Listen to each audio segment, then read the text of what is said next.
Who's the story?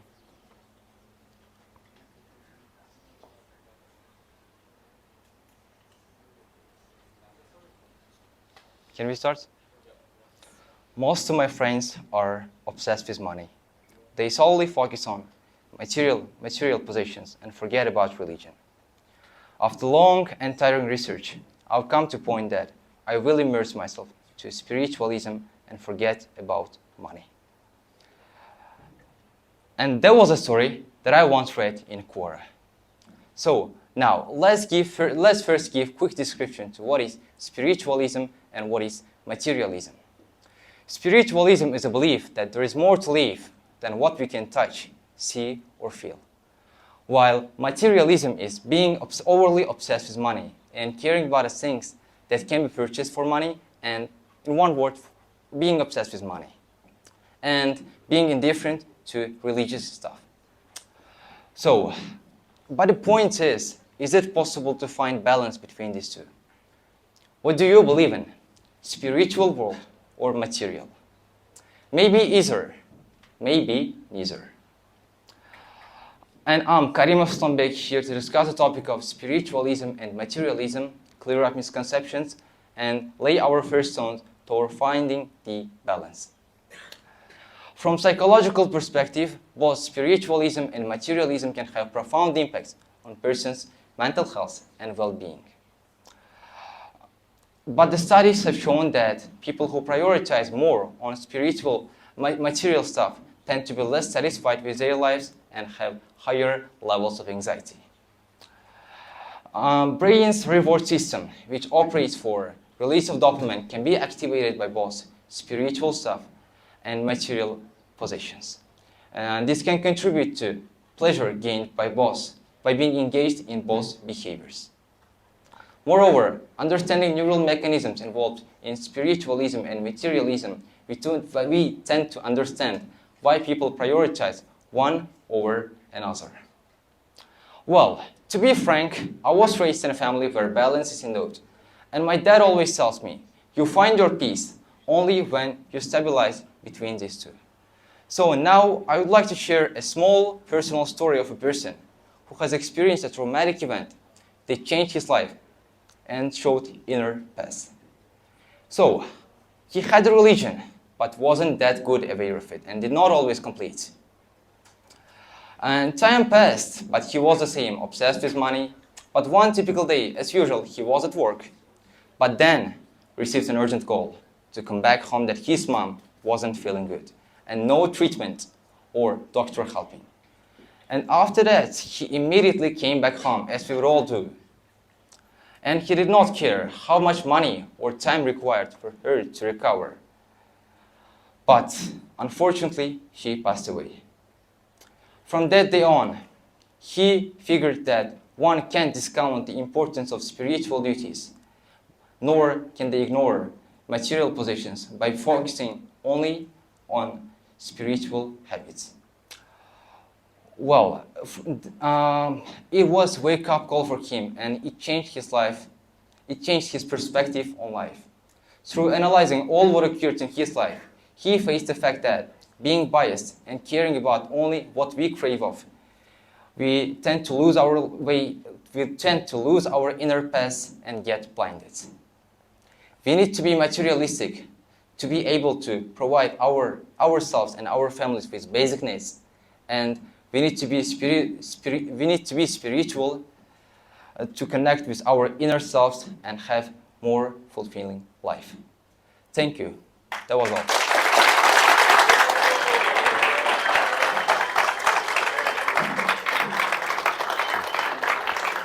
Thank you. There are so many miracles in the world we can really encounter. Even the world of animals is also a true miracle. So, meet our next speaker, Mohibahan Amanxonova.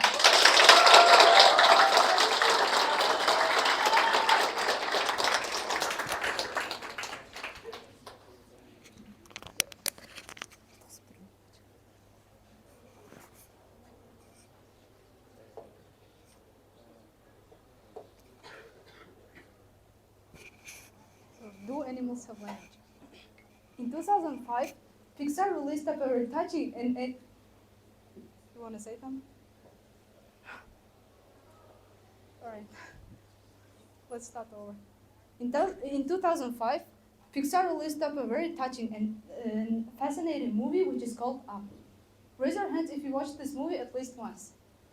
Thank you. If you watched this movie, you probably know Dog and other dogs who could speak thanks to their special colors. You might say it's impossible, but no, it is possible. Recently, scientists created a device from which can help the animals to communicate, which will translate the communication of the animals. Just imagine, that device is translating exactly what your dog is saying. Isn't it amazing? The question of whether animals have language or not has sparked endless curiosity and debates among scientists, animal lovers, and even philosophers. As we try to unravel the mysteries of animal mind, we often see fascinating and surprising ways in which different species communicate with each other. All animals communicate. Crabs wave their claws to signal that they're healthy and ready to mate. Cuttlefish use pigmented skin cells which signal the warnings of the rivals. The honeybees are also known for their special vocalization, for the dance language. They communicate with each other to know the distance and the quality of a food source. For example, the distance, the duration of the dance can be on the distance of a food source. Hold on, what about apes? Didn't gorilla Coco cry when she was told that William died? Isn't it amazing? Just gorilla is crying because her owner have died? And while animals have complex communication system and nuanced communication system, they cannot discuss abstract topics like politics or philosophy. So next time you see animals communicating, just think to yourself, they might be gossiping you.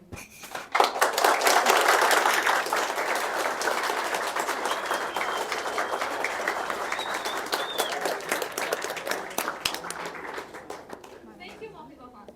Now we finally came to the part that you have to pay attention to. Meet our next speaker, whose speech is not going to be only engaging, but also informative. Sardar Sentulayev.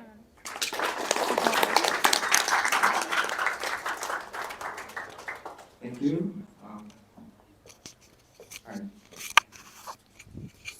Before I get started, let me explain you something that most of you know, but probably.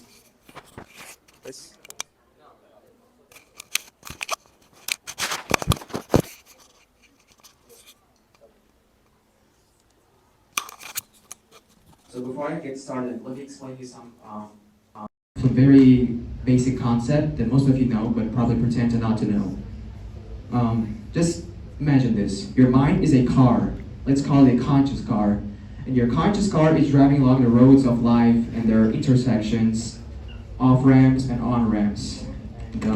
These roads and intersections represent your decisions you must make as you move, and ultimately your destination. Now, there are two travelers in your car, thinking brain and feeling brain. Your thinking brain represents your conscious thoughts, your ability to reason through various options, your ability to make calculations, and your ability to express ideas through language. Your feeling brain, on the other hand, represents your emotions, impulses, intuitions, instincts, everything we have here, everything we feel and perceive. And I can explain the main difference between them by giving you an example. Your thinking brain might be telling you to increase your savings so that you can buy your own house instead of renting a house. Your feeling brain, on the other hand, might be telling you to sell everything you have and go on vacation for Miami Beach. And yeah, but you can basically spend all your savings within a week there. Now, each of your two brains has its strengths and weaknesses. Your thinking brain, yeah, it's conscientious, accurate, and impartial. It's methodical, irrational, but it takes a lot of effort and energy. Just like muscle, it needs to be built over time and requires a lot of effort, so and can be easily fatigued if overexerted. And your feeling brain, however, it arrives at its conclusions very quickly and effortlessly, but the main problem is it's often inaccurate and irrational. For example, about a month ago, I had a hard time choosing a gadget for my studies. Like, I decided to buy a laptop in Wednesday Market, like Media Park, we call it here. And I saw one MacBook that cost $1,500, very expensive. And I saw one very simple Samsung in Windows that cost only $600. And I was like, oh, I'll go with this one because it's way cheaper, you know? And the salesman who was staring at me with wonder said, sir, you're not thinking very thoroughly. You buy this Windows, say it works for like a couple years, then what? It starts lagging, it starts having some defects, its camera is really blurry, so you have to refresh it every month.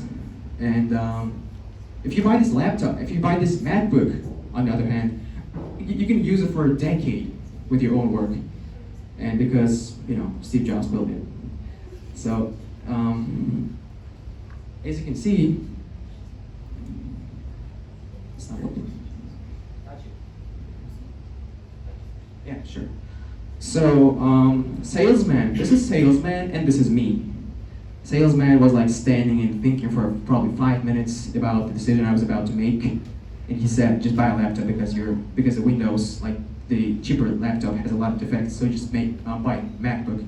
And I didn't think, because as I said, thinking requires energy and effort, obviously. So when we think of our decision-making process, we generally assume that our thinking brain is in charge of our actions. It's what controlling us, we think. And like we're driving along the roads of life, we're accomplishing our goals and trying to find a way home. And yeah, until that, we're accomplishing, we're doing very fine with that conscious car. Until that naive and foolish feeling brain, like, sees something very shiny, fun-looking, and exciting, attractive, and yanks the steering wheel to another direction, and like opposite direction, crushing others and our conscious car. So yeah, obviously it's very irrational. So thinking about me analyzing some stuff while that feeling brain like comes out of nowhere and sees something very it likes, causes, you know, disaster. So right now I'm really thirsty because, you know, it's summer and I'm getting heat up, and I've been working really hard from the morning, and I'm really thirsty. And I guess most of you guys here are thirsty too. Well, obviously, I really want to drink Coke because it's delicious. Well, yeah, it's delicious, and I think most of you guys too. And has sparkling stuff and appeals to my feeling brain. Like, I'm a fitness guy. I really take care and make sure that I'm following my daily routine. I'm drinking only water, eating healthy stuff, working out, going to the gym, doing everything that a healthy man does. But even I have been trying to form this habit for the past couple of months. My feeling brain is still there. It's still somewhere trying to communicate with me to force me to drink this. I'm aware that it has a lot of sugar and it causes, you know, harm to my health in some way. But you know what? I can resist that urge. I can still drink water because I'm different. So this thing is a problem with most of you guys, I assume, because most of you guys have the same thing. Even though you're well aware of the fact that water is way more beneficial than soda or Coke or coffee, whatever the beverage we have, because they have a lot of sugar, we still drink water. We still drink Coke instead of water. Because as you can see how strong we feel compared to how weak we think. We think we should drink water because it's better, you know, it's beneficial, as I said, but we still end up buying a Coke because we feel it. It appeals to our feeling brain. And this is the biggest weakness that humans have. And guess what? The society, politics, marketing uses this weakness against us. I think even child knows that water is way more beneficial than Coke. Well, then why, when whatever the shop you go, in the fridge, they have different types of beverages that contain a huge amount of sugar and other additives they can potentially harm us. Why? Because they are well aware that we cannot thoroughly control our feelings. We end up buying this. We end up buying this instead of this. And even though we know water is way cheaper than other beverages, we still buy those beverages knowing that they can harm us because we feel like it. The feeling brain is way stronger than our thinking brain. The thinking brain is like somewhere down there in this, like screaming at us to do the wise thing, while the feeling brain is dominating us. Yes, sure. And we can actually, we're a victim of these kinds of political manipulations in other ways too. For example, we scroll, like lie on a couch and do like on Instagram, scroll down for endless videos. And yeah, we're feeling great. We're seeing some content that appeals to us, that appeals to our feeling brain. We watch for hours, like we lie on a couch for hours, wasting our time. When the thinking brain is down there screaming, we cannot hear. He's saying, hey, you're wasting time, stop it. And we don't care because we're feeling great. Feeling brain is stronger, even here. And if we put the phone down and like give more attention to our problem, we can potentially see that it's actually manipulation. The social media is manipulation that the politics is using against us. So yeah. And now I have somehow thoroughly explained the main difference between thinking brain and feeling brain. How thinking brain is wise and weak at the same time, while feeling brain is really inaccurate, foolish, but strong at the same time. Now, raise your hands if you think your thinking brain is controlling you. So, yes. Now, raise your hand if you think your feeling brain is controlling you. Sure. Now, raise your hand if you think your thinking brain should control you. Yes, should. Yeah, quite a lot of people. Now, it's actually I don't think we should think that our thinking brain should control us, because I'm going to give you an example. Oh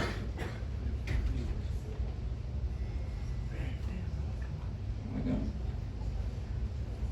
Yeah, this is Mike, and he's an ordinary citizen. He's 45 years old. He lives in Pasadena, California. His family, children, his wife, I don't know where, probably taking care of his smallest child. So yeah, we'll presume that like this. So his family, his income, he works in a great company, I don't know, somewhere in Google, or I don't know, he has very high income. Overall, his life is good. His family, he has strong relationship, he has very loyal colleagues, you know, every necessary thing we need to have as a citizen. So, like, he was having a good life until he started having a headache. Like, you know, he couldn't work because of the tremendous amount of pressure that headache put on his productivity. And so he received a lot of pills, a lot of headache stuff, but none of them worked until, like, sure. Yeah, he was having a great job, he had loyal colleagues. Yeah, his income was high. He didn't complain about anything in his life until he discovered that he had a brain tumor right here that was causing a headache. So he had to cut it off. So he cut it off, obviously, and life again went back to its previous state. He was having a good life until his family started complaining about his behavior. He started choosing job over his family discussion. He started having he skipped his son's baseball match because he wanted to go to trip to meet with investors, I guess. So yeah, and what else? His wife started complaining because he chose to do some trading stuff instead of going to the restaurant, because they used to go to the restaurant once in a month. And yeah, he was doing fine. He was thinking fine. He was making wise decisions. He was still making a lot of money, even way more money than he was sick before. But something happened, and like his feeling went the wrong way, and his wife divorced with him, taking all his children, but he still didn't care because he chose the job, because he chose what he thought was important. And so, but you know what he lacked? Like he went to doctors, his brother took him to doctors, he started not complaining about anything. He was shown some pictures that represented the people bleeding, but he didn't care. He said, oh, it's just a picture. And then he went to a lot of doctor did doctor stuff. No one could find what happened to him until he went to Germany and find one really good doctor. And he said he did only one thing that other doctors didn't do. He talked to him and find out he lost his feeling because of the, that brain tumor had some kind of connections with perceiving things. So he has income, he has a job, but he doesn't have family. He doesn't have happiness in his life. He also knows that. So both feeling brain and thinking brain is equally important. Now you might be thinking, oh, wait, what should we do? Should we all be our thinking brain or feeling brain? Well, I would say your intuition. Your intuition knows the cases where you should all be either your thinking brain or feeling brain. In this case, like this, you're traveling, this is a feeling brain, this is a thinking brain, now you're traveling from thinking brain to feeling brain because there are changes that occur once in a while. Your intuition right here knows what to do in every time, like every situation, every difficulty you face, it knows what to do. It knows either to be your thinking brain or feeling brain. It's wise enough to tell you what to do. So, in my opinion, the intuition is the ultimate solution. Thank you.